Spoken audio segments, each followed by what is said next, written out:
Good day, folks. We're glad to have you viewing our show here at Lake TV. My name is Mike Courier, and we're here to interview and just have a conversation with some very important people here at Lake of the Ozarks to find out what the wonderful place it is to have and what a diversity of opportunities and have a good place to visit and a good place to raise a family. Today, my guest is Steve Tompson. Thank you, Steve, for coming. Pleasure being here. Steve is the general manager of Bridal Cave over north of Camdenton. He's been here for quite a while. Been here a lot longer than any of us have. We're here today to talk to Steve to find out what it's all about and let you know some of the good things that are going on at Bridal Cave. Stephen, tell me a little bit about just who you are and how you got here and a little history of your life and your family. My folks moved here when I was in second grade. We lived up in Fulton, Missouri, and they bought a resort down here. And I grew up in the resort and marina and campground business, went to school here in Camdenton. Got married right out of school and was working here at the two large resorts. Thing about that at that time in the lake's history was right after Labor Day weekend, things pretty slowed down quite a bit. So I was looking for a different job and seen an ad in the paper for a tour guide at Bridal Cave, and it guaranteed year-round employment. So I started there as a tour guide 37 years ago and been there ever since. That's something I'd really like to do too. I've always been fascinated with caves.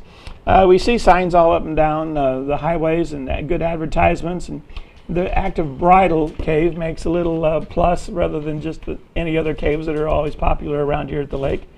And you said that Missouri was the cave state. That's correct. More caves than any other state, perhaps? There's 6,300 caves in the state. There's 16 show caves in the state, more than any other state in the Union. Wow. Well, I've been to Carlsbad and some other primitive caves, and I've always been fond with caves, so I'm looking forward to our discussion.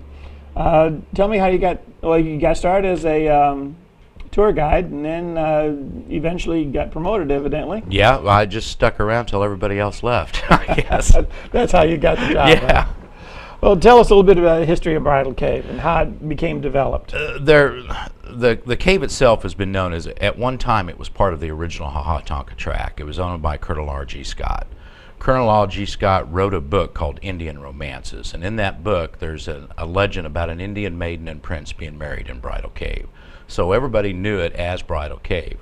When the gentlemen that went together and developed the cave in 1948, they decided to stick with the name Bridal Cave because everybody knew it as that, but they opened the cave because it's so very well decorated. It's one of the prettier caves around for its formations and colors.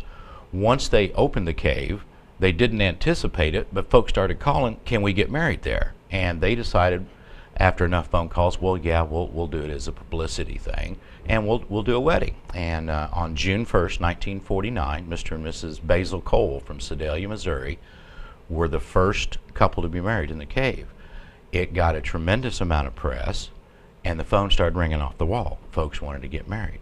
To date, we've had 2,555 couples. Matter of fact, we got a wedding tonight at 4 o'clock. So I've never been in the cave. I've been there, but I've never been in the cave. I've been in your the rock shop and the gift shop out in front, and it's delightful. Just if you like rocks, you don't it's like a nice rocks. rock shop. It's got some beautiful specimens and some beautiful art as well. It's not just a tourist place in my mind. Yes. But the pictures that I've seen suggest that it could be a good place for Bridal Cave because it looks like a church cathedral inside with the organ pipes and so forth. The second room of the cave is known as the Bridal Chapel, and there's one formation called the pipe organ. It does look like the pipes of the organ, and ironically right in front of that is a large stalagmite that looks like an altar. So it has the setting of a church chapel. Okay.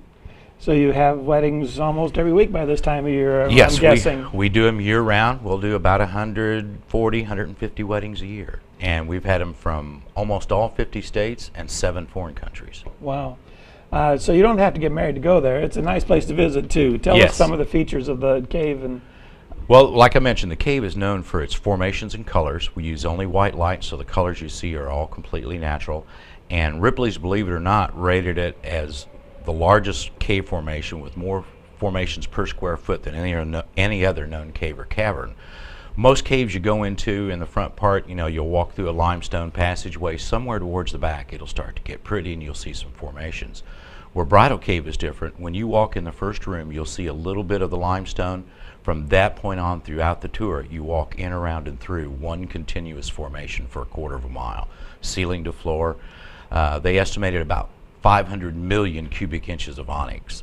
That's enough. Onyx? Yeah. If you was to... That's a volcanic rock, isn't it? No, it's a deposition rock. It's deposited by rainwater, bringing in minerals and depositing it. It is a very slow process, about a cubic inch every 100 years. On average, it depends on rainfall. It'll grow faster when it rains a lot, not so fast when it doesn't rain.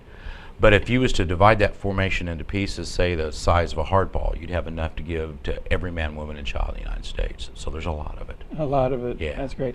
Now, I presume that not all of the cave is open. Are there other parts that are not Only about commercial? a third of the cave is open to the That's public. what I was thinking. Yeah, there are. You'll go back on the end of the tour, you'll see the first underground lake, which is Mystery Lake, which is about 40 feet wide, 160 feet long. You have to cross that, go through a couple rooms, and then you get to Spirit Lake, which is the largest lake in the cave, which is 80 feet wide, 600 feet long, with a ceiling of about 110 feet. So it's a massive room with water in it, and then the cave actually continues on past that, and then abruptly ends. And do you have spelunkers that have license to go further in? And We explore? have went back and mapped it and took photographs of it all and documented it all. We don't allow much activity back in there because anytime we disturb the water, it really stirs up the silt and messes Speaking with the of clarity. that, disturbing the ecosystem of the place, what are people supposed to do and not supposed to do when they get into a cave like that? Probably the number one thing is not to touch the formations. The formations, like I said, are deposited by rainwater bringing in minerals.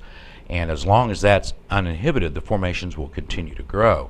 In our cave, when the formations are very close, and what happens is when you touch a formation, there's a natural oil on your hand. Yes. Which if just one person touched a formation, it wouldn't be that big a deal. But when you have tens of thousands going through in a year, that oil builds up, and the oil actually repel the water. Keeps it away. Keeps it away, and then the formation becomes dormant or actually dies. So for it to keep its pristine colors and to keep growing and stuff, we ask people not to touch them, and of course not to break them because we want them there for future generations. It's a temptation. It's hard to resist just It to is. touch it. And we've all touched rocks. Yeah. And you have other specimens that they can touch We do. otherwise that are legitimate. And Yes, okay, we this is do. all In right. the cave on the tour, there are several hands-on things where we get the tours involved with. We do have a chunk of the onyx that was mined out of the cave when it first opened, when they was putting walkways in.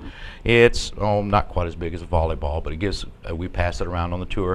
It gives folks a chance to touch it, feel it, smell it, see how much it weighs, and so they get that hands-on experience without touching some of the other formations. You have tour guides that take the tours in groups and Yes. bunches of people. About how big are the groups of people, and how long? We does try the to keep tour our last? groups 25 to 30 people, a nice, comfortable size group with a tour guide. Our tours generally start about every 20 minutes. They last an hour. We can have 5 tours in the cave at once, but they're not room after room. There's still spacing of a tour, a couple empty rooms, a tour, a couple empty rooms. So as you walk through the cave, you walk through an envelope of light to where it's like you're the only people in the cave, except when you pass a tour coming out. The tour guides describe things and explain things. They're very instructional, aren't they? They explain the history of the cave, the geology of the cave.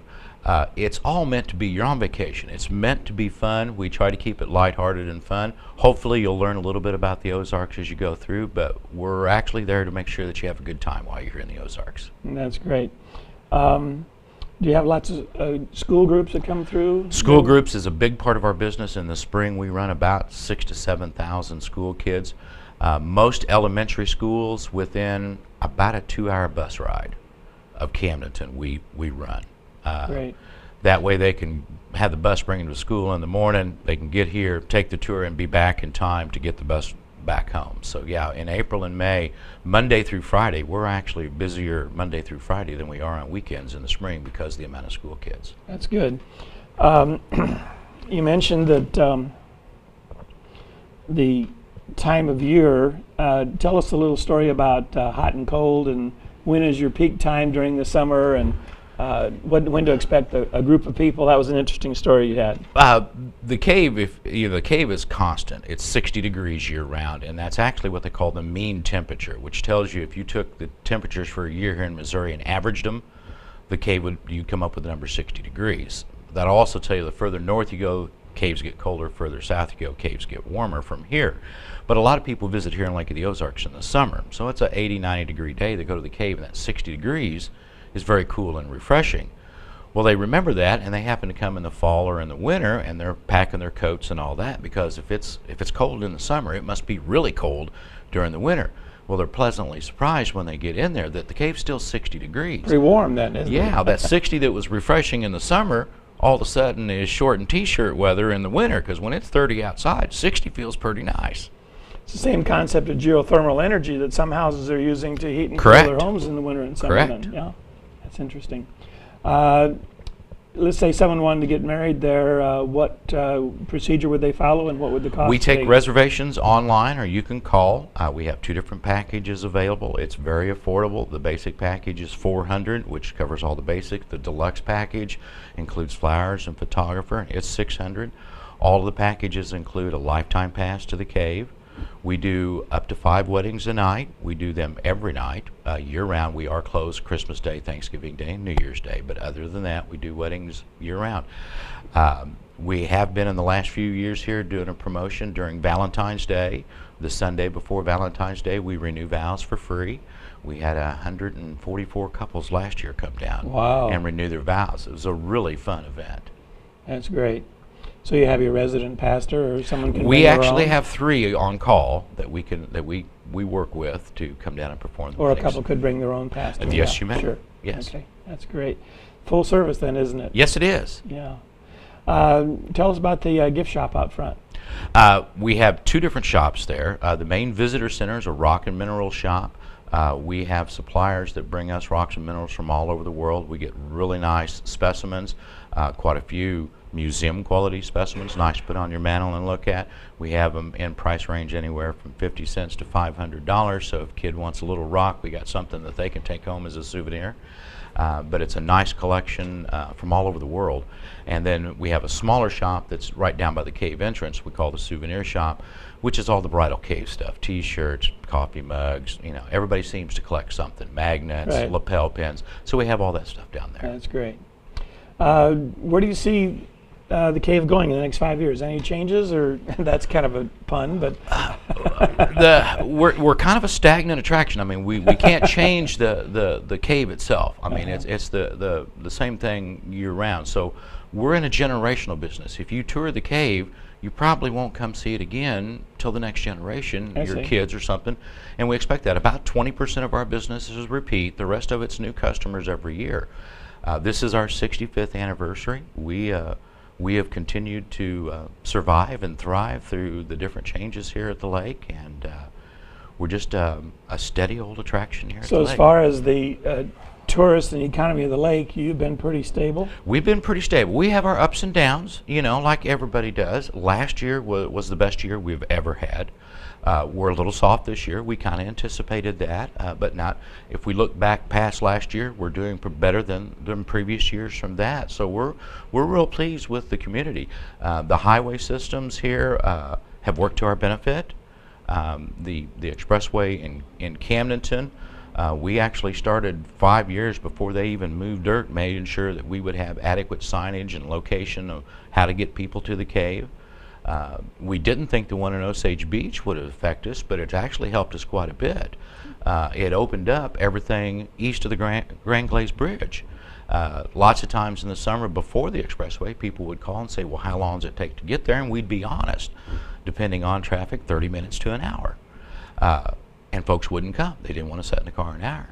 Now it's 15 minutes. And we are seeing a big increase from folks east of the Grand Glaze Bridge. So it's helped us. That's great. You have picnic tables and we have a facilities picnic out there, we so a have family could bring picnic and spend a longer period of time. Groups could have a group reunion or a Sure, picnic we've there got a as well. pavilion overlooking the lake with picnic tables. We've got a nature trail. There's a boat dock where you can go down and feed the fish. We have gemstone mining where you can pan for minerals and get to find semi-precious stone, get to keep everything you find. Right in the center of our park is the Conservation Department's headquarters, where they had the old fire tower, which is now an observation tower. They have an archery range and a nature trail up there. So there's Something for everybody. A little bit of something for If everybody. somebody in the You can group spend doesn't want to afternoon. go in the cave or is afraid of caves, you know, the rest of the group, and there's something for them Oh to do. yeah, and there's enjoy plenty nature for as them well. to do, and that happens quite often. That's great. Well, Stephen, this has been a wonderful time to visit with you today, and I've learned a lot myself, and makes me want to go visit there just as well. Well, thank you we so hope you much. come see us. Glad Thank to have you. you. I certainly will. I'm glad you got to know a lot about Stephen Tompson and the Bridal Cave, and I hope this is a program that will enhance your understanding of the good stuff at Lake of the Ozarks. My name is Mike Courier, and if you'd like to be on our program, give us a call here at Lake TV 90, and we will be sure to see what you have to offer. In other words, have a great day at the Lake of the Ozarks, and we're glad you were here. Good day.